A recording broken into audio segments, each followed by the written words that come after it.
আসসালামু আলাইকুম, সবাইকে স্বাগত জানিয়ে শুরু করছি আইটিনেট হোস্টিং এর আজকের ভিডিও টিউটোরিয়ালটি। আজকের বিষয় আরডিবিতে লগ ইন করার সময় যদি এই ধরনের error remote desktop can not connect to the remote computer for one of this reasons দেখতে পান, তাহলে এই ধরনের ইরর কিভাবে ফিক্স করবেন। তো আপনি যদি এই ধরনের ইরর ফেস করে থাকেন, তাহলে আজকে টিউটোরিয়াল অনুযায়ী যদি আপনি প্রত্যেকটি বিষয় চেক করেন, তাহলে আশা করছি আপনি নিজেই এই ধরনের ইরর কিন্তু ফিক্স করতে পারবেন। তো যদিও এখানে তিনটি কারণ দেয়া রয়েছে, এই তিনটি কারণের জন্য সাধারণত এই ধরনের ইরর দেখতে পাওয়া যায়। তবে প্রথমে আপনাকে যা চেক করে নিতে হবে তা হচ্ছে যে আপনার কম্পিউটারের নেট কানেকশন প্রপারলি কাজ করছে কিনা। তো এর জন্য আপনি ব্রাউজারে নতুন একটি ট্যাব ওপেন করে নিয়ে অন্যান্য যে সাইটগুলো আছে তা ভিজিট করে দেখবেন বা ফেসবুকে লগ ইন করে দেখবেন ব্রাউজার থেকে যে আসলে আপনার ইন্টারনেট কানেকশনটা প্রপারলি কাজ করছে কিনা। তো যদি নেট কানেকশন ঠিক থাকে, তাহলে আপনি পরের ধাপে চলে যাবেন। পরের ধাপটা হচ্ছে যে আপনি সঠিক লগ ইন ডিটেলস দিয়ে আদৌ লগ ইন করছেন কিনা। যেমন এখানে আপনার আরডিবির আইপি এবং আপনি সঠিক ইউজার নেম এবং পাসওয়ার্ড সঠিকভাবে ব্যবহার করছেন কিনা, এই ডিটেলসগুলো আপনাকে জেনে নিতে হবে এবং এটা চেক করে নিতে হবে। তো আপনি যদি আপনার সার্ভিসটি আইটিনেট হোস্টিং থেকে কিনে থাকেন, তাহলে আপনি ক্লায়েন্ট এরিয়াতে লগ ইন করবেন। এরপর টপ বার মেনুর প্রোফাইল ডাউন অ্যারো বাটনে ক্লিক করে ইমেল হিস্ট্রি থেকে ইমেল হিস্ট্রি থেকে জেনে নেবেন যে আসলে আপনার লগ ইন ডিটেলসগুলো ঠিক আছে কিনা। এছাড়াও আপনি যদি ক্লায়েন্ট এরিয়ার ড্যাশবোর্ড থেকে সার্ভিসেস ডাউন অ্যারো বাটনে ক্লিক করে মাই সার্ভিসেস বাটনে ক্লিক করেন এবং আপনার যে সার্ভিস লিস্ট আছে এই সার্ভিস লিস্টগুলো থেকে যে সার্ভিসের এরকম সমস্যা হচ্ছে সেই সার্ভিসের পাশে থাকা 3 ডট আইকনে ক্লিক করে ভিউ ডিটেলস বাটনে ক্লিক করবেন। এরপর কিন্তু সার্ভার ইনফরমেশন থেকে আপনার যে সার্ভার অর্থাৎ আরডিবির আইপি আছে তা কিন্তু জেনে নিতে পারবেন।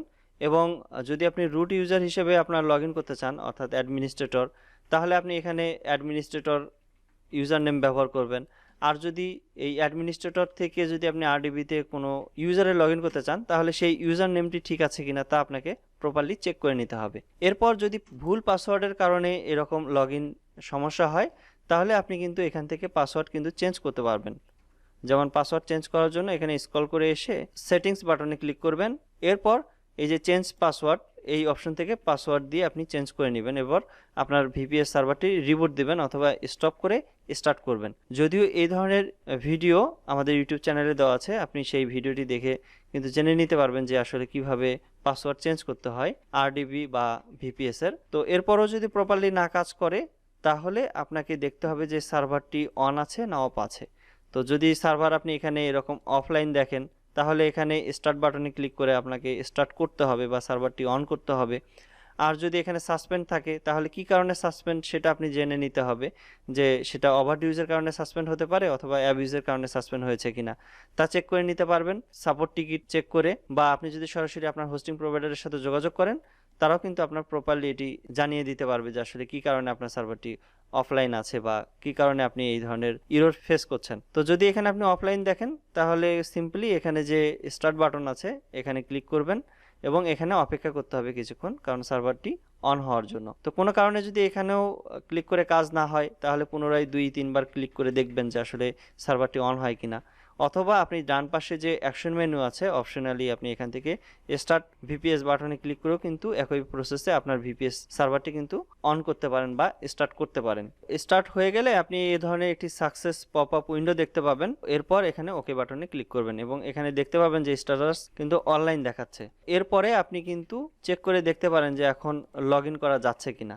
এখন যদি এখানে পাসওয়ার্ড অপশন আসে, তাহলে কিন্তু আপনার বুঝতে হবে যে আপনার যে ভিপিএস সার্ভারটি আছে তা কিন্তু অন আছে বা অনলাইন আছে। যদি এখানে পাসওয়ার্ডের অপশন না আসতো, তাহলে কিন্তু বোঝা যাইতো যে হয়তোবা আমার সার্ভারটি বা ভিপিএস সার্ভারটি আছে তা হয়তোবা অফলাইন হয়ে গেছে কোনো কারণে। এইভাবে আপনি চেক করতে পারেন। আরেকটি যে কারণে আপনি এই ধরনের ইরর ফেস করতে পারেন তা হচ্ছে যে অ্যাপ সেটিংস। তো ডিফল্ট ভাবে উইন্ডোজের সাথে কিন্তু আরডিবি যে সফটওয়্যারটি বা অ্যাপটি তা কিন্তু দেয়া থাকে। তো অনেক ক্ষেত্রে এর সেটিংস অনেক ক্ষেত্রে উল্টাপাল্টা হয়ে গেলে কিংবা কোনো একটি কনফিগারেশন যদি ঠিক না থাকে, সেক্ষেত্রে কিন্তু আপনি এই ধরনের ইরর কিন্তু ফেস করতে পারেন। সেই ইররটি ফেস করার জন্য আমাদের ইউটিউব চ্যানেলে ভিডিও দেওয়া রয়েছে। তো যদি অ্যাপ সেটিংসের কারণে এই ধরনের ইরর ফেস করে থাকেন, তাহলে আপনার যে অ্যাপ সেটিংসগুলো আছে তা কিন্তু সঠিকভাবে সেট আপ করে নিতে হবে। তো এই ছিল আজকের মতো ভিডিও। এই ভিডিওর যদি কোনো পার্ট আপনার বুঝতে অসুবিধা হয়, সেক্ষেত্রে এই ভিডিওর কমেন্ট সেকশনের মাধ্যমে জানাতে পারেন।